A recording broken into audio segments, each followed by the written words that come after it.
So when you're ready. Thank you for the Altman Foundation and the Horace W. Goldsmith Foundation for helping make the PROJcast possible. Nice. Welcome to our show. Join our flow. It's the 52nd Street PROJcast. From the heart of Hell's Kitchen, this is the PROJcast, a podcast created by the community at the 52nd Street Project. We are a nonprofit in New York City that partners the young people of Hell's Kitchen with professional artists to create original work, often performed free of charge for the general public. I'm Garrett Kim, program director here at the project. Since quarantine began back in March, project staff have adapted 8 of our programs for a virtual format, including online versions of playmaking, playback, teen ensemble, song making, wordplay, art making, radio making, and storytelling. And we've also introduced some new workshops like cooking, movement, and puppetry. We've had 4 virtual playmaking performances and several other closed sharings of work created by project members. This episode is part of a mini-series highlighting the stories the virtual radio making program created this past spring.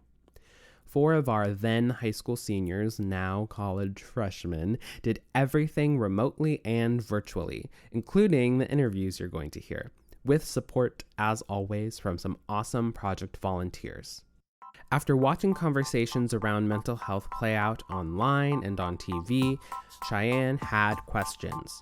She was curious to address some misconceptions about mental health and the ways that mental health affects different groups of people, especially the Latinx community. So, Chyanne sat down with a mental health professional to find out more. Here's Chyanne's radio piece. Enjoy.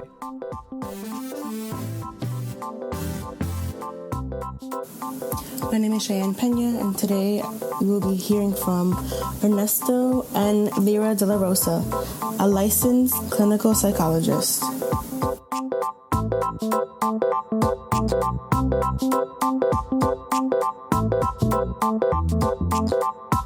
So I identify as Latinx Mexican descent. I also identify as queer, and I wasn't born in the U.S. I was born in Mexico, and I came to the U.S. when I was pretty young, I think 5 years old. My parents both came here undocumented, and we eventually worked our way up to acquire like permanent residency. So I lived in the U.S. up until I was 18, in some ways not having documentation legal status. Growing up for me in like a very traditional Mexican household, I always felt like I had to navigate like the American world and also the Mexican world, because it's like I was speaking Spanish at home, and we had a lot of cultural values and beliefs that I really love and are really great, yet they oftentimes were in very much conflict with the American way of being. And I was growing up in like 2 worlds, essentially. I would go to school, learn English, talk to friends that maybe were born here or were not, Latinx identified, and then go home and have a whole different experience, right? The things that I would hear about like being, like my mom would say, like, just because you're 18 doesn't mean that you're an adult and you're out of this house. Like, it's like, I'm still your mom. And it's a very like Latinx way of understanding that like, just because you're 18 doesn't mean you're. And there was always like this conflict of like being told like, you're not American. Like, just when you were 18 doesn't mean you're out of the house. I felt a lot of pressure of having to reconcile these 2 worlds. And also navigate my own identities at the time as well. I was like, what does it mean to be Mexican, to be Latinx, to be queer? All these different things that maybe family didn't, understand. Like me coming out to my mom was a very big thing, and I didn't do it till my senior year of high school. And even then, it was a really great response. But I know some people don't have those positive responses because of cultural things. And it's not to blame the culture, but I think it's just sometimes lack of awareness or understanding. So yeah, I think that all those things definitely impacted kind of when I speak with someone in therapy, I can definitely understand in some ways. I'm like, yeah, I've been there before when I was like a teenager, or navigating these relationships, or having multiple minority identities. Those are things that to this day I'm still kind of trying to make sense of for myself, being part of 2 worlds. So I think all those things definitely have helped me get a sense of what it might be like for the people that I work with.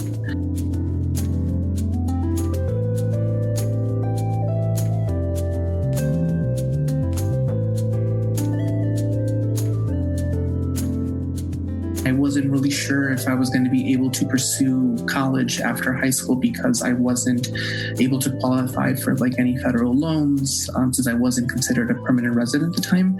I was legally allowed to be here in this country, but it takes like 10 years or more for those things to be processed. But I've always had, instilled in me from a very early age that my parents, the sacrifices that they made for us to pursue education. I have 3 younger brothers as well. I'm the oldest. So I eventually ended up having my permanent residency come in when I was 18, right before I went to college. So I was able to apply for like financial aid and go to the university that was in my hometown where we're living. This is Wisconsin. That's where I grew up most of my life.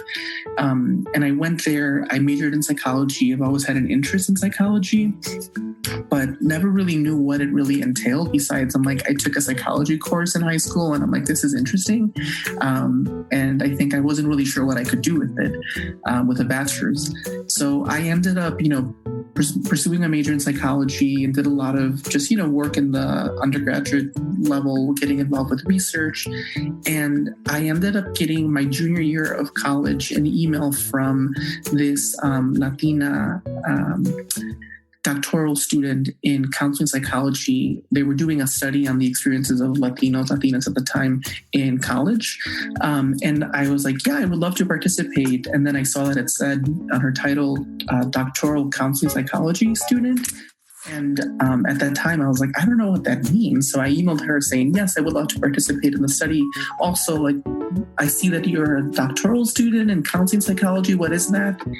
That's when things kind of shifted for me because she invited me to essentially get coffee with her and sit down. And she let me know that, hey, there is a field of psychology, counseling psychology, where I'm right now doing research on, Latino identity. And we have these Latina professors that are psychologists that are also doing this great research with the Latino community. And I was just kind of blown away because up until that point in my junior year of college, I had never heard about Latino mental health, that was even a thing. And so I was kind of like, what? This exists? And I started getting involved with the research. And I really kind of fell in love with it because I was finally able to see, I think, a lot of the experiences that I had growing up as, Latinx in the U.S., a lot of these cultural values that we have in our communities that are really protective factors, and seeing essentially, I think, my journey being played out in the mental health field. And I'm like, wow, so that's what depression is. That's what anxiety is. That's what happens when people are going through something. I was able to really understand the clinical side of things, but also in a way that took into account the culture. So I ended up applying for a doctoral program. And I got in and I was mentored by many wonderful Latinx professors, other professors of color, that really kind of, showed me essentially the way into the world of higher education as a first-gen student and not really knowing how to navigate all these different systems. So yeah, I ended up kind of in this field by mistake, I often tell people, because had I not seen that email from that student and had not met with her, I don't know where I would be in terms of my career. But yeah, I really just fell in love with it because I realized that I could make a difference in just being visible for communities of color, for people that look like us, that oftentimes we don't see many of us in higher education. I think visibility is so important. We have to be visible. I think we need more people that look like us in this profession and in many other professions. And if we don't see ourselves represented in these communities or in these professions, then we feel like there's something wrong with us, right? So sometimes just having someone that has been through something, even though you're like, it's horrible, right, that we have to go through this, but it at least makes you feel like, okay, I'm not alone. I'm not the only one that has gone through this. And hey, other people, how did you navigate that, right? That's really important because then you actually can see a blueprint of okay, so I know what I can do, and that maybe finding spaces with other people that feel similarly can be very helpful because we're not alone. And there's many people out there that are kind of navigating this world in the same way, and building that community is so important.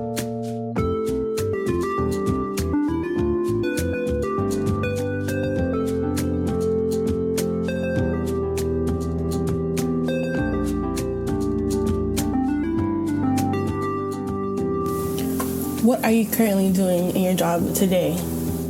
So I wear different hats. I think it just depends on where I reside. And I think it's the beauty of being, I think, a psychologist, that we can do clinical work, we can do research, we can also teach, we can mentor. So it's really, I think, in some ways exciting to know that I could, do a lot of different things. I was trained, though, as a clinician and a researcher. So at this time, the hat that I'm wearing is providing therapy, but I have in the past also taught at the master's level to students wanting to learn more about mental health that are in mental health programs, and also teaching other students about just essentially how to do therapy, how to navigate the field. And then also I have done research looking at health disparities for communities of color. Right now, I'm considered a licensed clinical psychologist. So I have my PhD in counseling psychology, and I work at a university here in New York City, providing therapy for students at the university. So my day-to-day life is, now it has definitely shifted, right, with being at home, but we're still doing therapy through Zoom. So I essentially provide short-term therapy to students that are coming in and that have, any concerns ranging from stress about navigating higher education, any family stuff, relationships, people that have maybe anxiety, depression. I also work with a lot of students that are international students that also often come in with just, some of their experiences navigating being here in the U.S. and kind of the differences from being back at home. But yeah, I do individual therapy. So I work with people. Usually our sessions are 45 to 50 minutes. I see people every other week, bi-weekly, and it's considered short-term therapy, meaning we're not working with these students weekly. We're doing every other week or every 2 or 3 weeks. And we kind of set a couple of different goals in the beginning and maybe work on them for a specific period of time. So that's kind of what I'm doing now in my role as a psychologist at the University College Counseling Center. But I also have a part-time private practice where I see people weekly, and this is more long-term therapy. And so I work with people that also come in with a range of different, concerns. So I'm really, in some ways, embedded in the clinical world right now by providing individual therapy.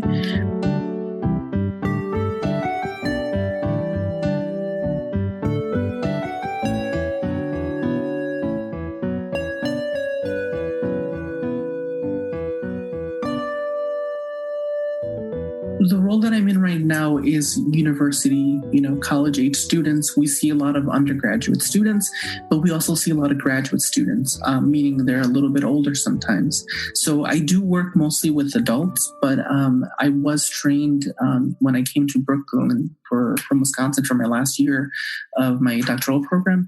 I worked at a hospital where I actually was working both in the child and adolescent department and the adult department as well. So I was working with children, adolescents, with adults. And so I have a range of, I think, experiences working with pretty young kids as young as 5 to older adults as old as, maybe even like 80s or 90s. When I did a lot of work with like adolescents and teenagers at the hospital, a lot of the work in therapy with, children and adolescents is actually a lot of the work with families and parents. Because oftentimes, adolescents react to the world they are living in, right? And there's a lot of expectations we put, I think, on young people. People, as soon as you start kind of looking like more mature or you're getting to a certain age, there's all these expectations about what you should be doing and how you should be doing things. And we sometimes forget that it's like those are still young people, right? That need support, need guidance, and they're going through their own identity, in some ways formation at that age.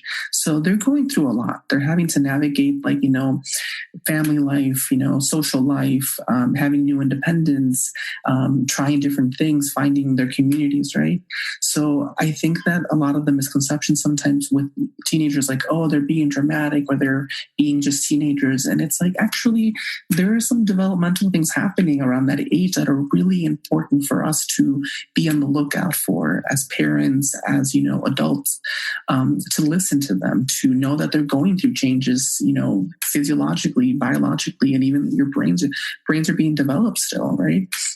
So I oftentimes would just have to talk with parents and, hey, it's not that your child wants to do this. It's like they're learning. How do we model for them, healthy behaviors, healthy ways of being in relationships? How do we help them understand their emotions? Because sometimes they're experiencing a range of emotions they haven't felt before. And it may be they don't know what to do with it, right? We don't just all of a sudden are born and know what to do with our emotions. So oftentimes it's just normalizing for young people that, it's tough. And I think there's a lot of expectations out there. And we just expect them to, in some ways, just kind of get it together and, be adults and be young adults. But maybe we don't really do a good job at guiding them. I think people sometimes, I think they see you or see us growing so fast, right? And in their mind, it's like, wow, like they're mature, they're adults, they're getting old, and it's true.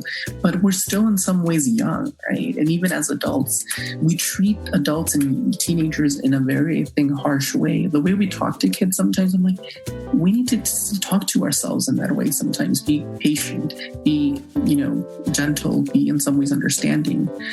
Just because we look like we're older doesn't mean that we completely know what to do all the time.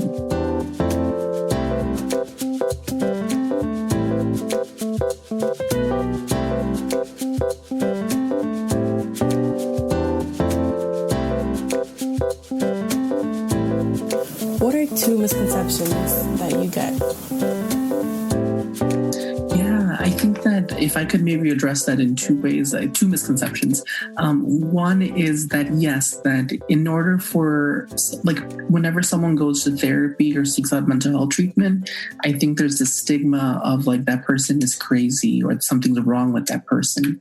And I think I hear that a lot more, I think, in communities of color, which is something that it makes sense given historically how much maybe the field of psychology has been hurtful to our communities. So we have a distrust, I think, of the mental health field for good reason. But usually we end up hearing that, oh, you must be crazy if you're seeing someone, right? And what I usually tell people is that, no, you're not crazy. You're responding to whatever's going on. And we all respond to things going on. And we all experience them differently, right? Mental health is just as important as physical health. We just can't see it in the same way, right? I can't give you a blood test or take, samples of this and say, this is what's wrong with you, right? We're trained to be good listeners and to understand the mental health side of things, right? And how it impacts us and our well-being. So it doesn't mean that you're crazy if you seek out therapy, right? Sometimes people do seek out therapy because they have a lot of more serious mental health conditions like schizophrenia, bipolar disorder, things that would warrant, a different type of treatment. But most people go through life. If you're a human being living, chances are you have some stress, anxiety, depression, and anyone could really benefit from seeing a mental health therapist. So that's one piece, is that you're not crazy if we're seeking out mental health treatment. And then the second piece is that I think we hear a lot people ask are you analyzing me? Or when really I'm like, no, I'm really just a good listener. But I'm also really aware of small things that happen. We're trained to be very kind of reading a lot into what people are saying, understanding their histories. So if anything, I'm not analyzing you. I'm just maybe more aware of things and little nuances and how you speak, the way you're speaking to me, your history. So those are 2 things, that you're not necessarily crazy for seeking out therapy, and also that we're not walking around analyzing people left and right.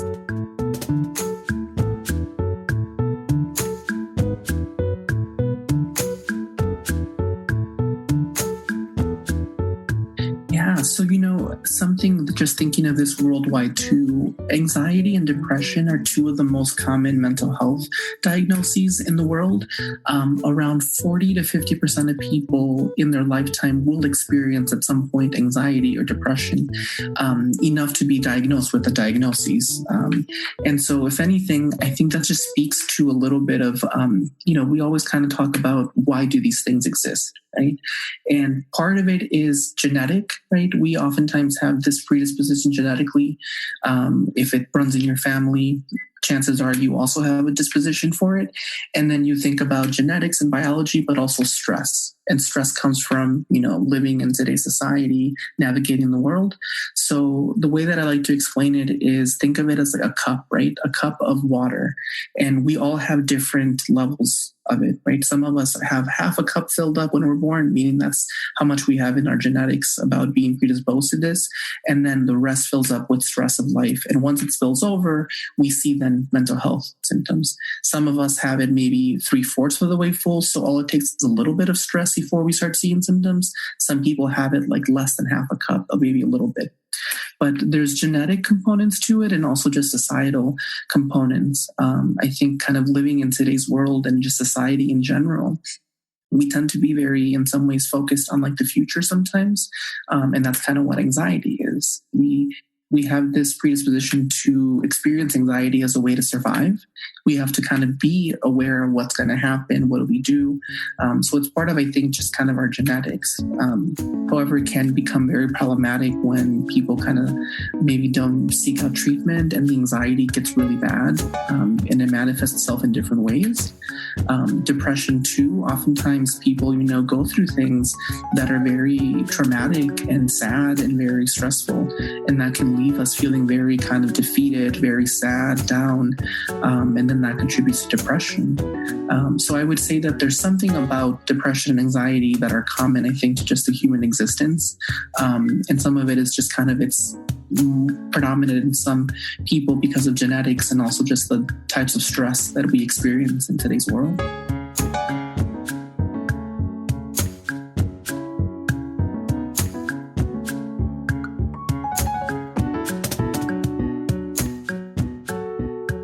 We can't pour from an empty cup, right? So I always have to check in with myself. Like, do I need a mental health day? Yes, sometimes I do, right? If only we had that as more in our society, right? That we valued that. It's like, hey, if you're not feeling well today, stay home from whatever you're doing, right? Take a day to do whatever you think will help you recharge. And that's really important. This is also something that is stressed a lot as we're going through training, and even after we're done and practicing, is this component of taking care of ourselves. Self-care is so important because we're holding stories and space for people, right? And we're impacted by that too, because sometimes we hear very sad, very, traumatic stories, and it hits you because you sometimes start questioning like, wow, like I can't believe there's people out there that have gone through these things. And I do a lot of work with trauma. So I do, in some ways, am always hearing a lot of traumatic memories and experiences. And sometimes it also triggers like my own stuff, right? My own experiences. So we have to do a very good job as clinicians of making sure that we're doing well.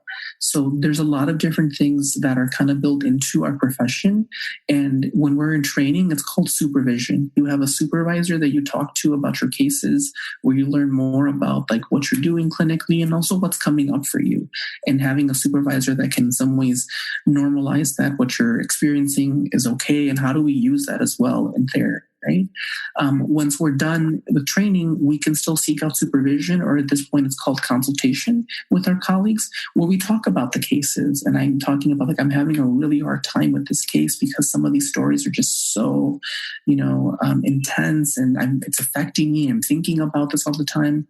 So that's when I know that I need to seek out additional support from my colleagues, but also that also is a sign of what am I doing to take care of myself, right? Am I getting enough sleep? Am I eating all different meals throughout the day? Am I exercising? For me, I kind of have this routine of self-care on the physical dimension, emotional and spiritual dimension, where physical is like trying to get exercise, trying to eat, sleep, working out, having that, going to the doctor, making sure I'm getting my checkups, right? The emotional piece for me is, do I have people that I can talk to, friends, family members, that I can say, hey, I just need to talk or vent, right? I see my own therapist weekly, and I think that's something that a lot of us in the mental health field do, is like we have our own therapist as well to do this work. And then the spiritual piece, for me, it means just kind of like doing things that are more related to like cultural practices. I do a lot of yoga as of recently as a way to ground myself. Oftentimes lighting, I grew up in a Catholic household. And so sometimes those things that I do, practices, even if I don't really identify as Catholic anymore, I still have a spiritual practice. So I kind of take care of myself in those three dimensions, physically, emotionally, and spiritually, to be able to do this work.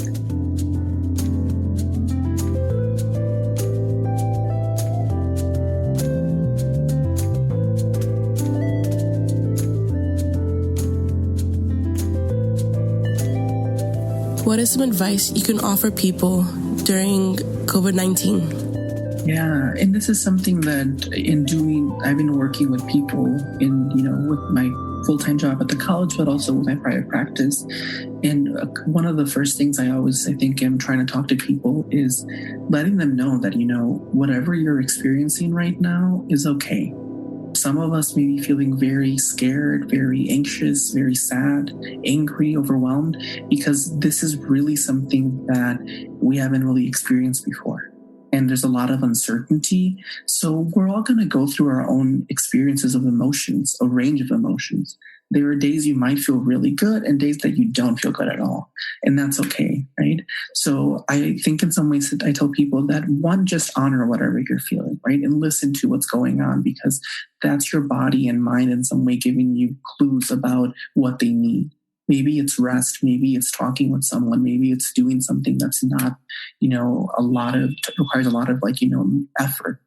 And also telling people that as much as we can, trying to establish a sort of routine, because all those little things that we were doing before, like I think of myself, like walking to the subway, listening to music, seeing my coworkers, getting my coffee, all those little things are no longer accessible for some of us. So how do you establish a routine at home, if you are at home, where it's like waking up at the same time, right? Going to bed at the same time, getting ready, like putting on clothes, even if you're not going anywhere, right? I sometimes put on my work clothes because it gives your body a sense of like a routine. So it's really important to do something like that just to give us some structure. There are days where it's like it's not possible, but as much as you can, trying to have a routine that feels like a little bit more like what you were doing before this all happened.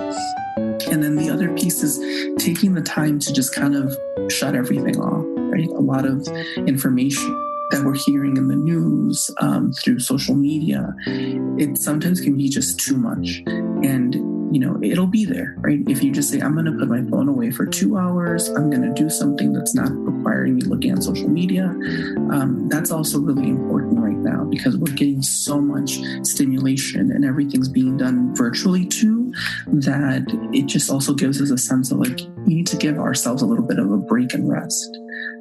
But yeah, those would be some of the things that I would say to people at this time, that we're all experiencing something, we're doing it together, but it also feels very isolating at times. And then we have to, in some ways continue to take care of ourselves so that when things return to whatever this new normal is going to be, that we know that we're going to be okay.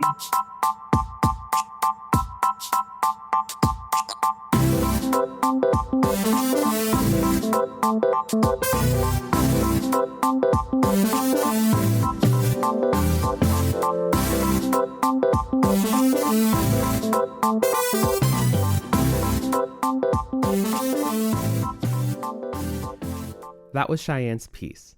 A huge thank you to Dr. Ernesto Lira de la Rosa for sharing your story.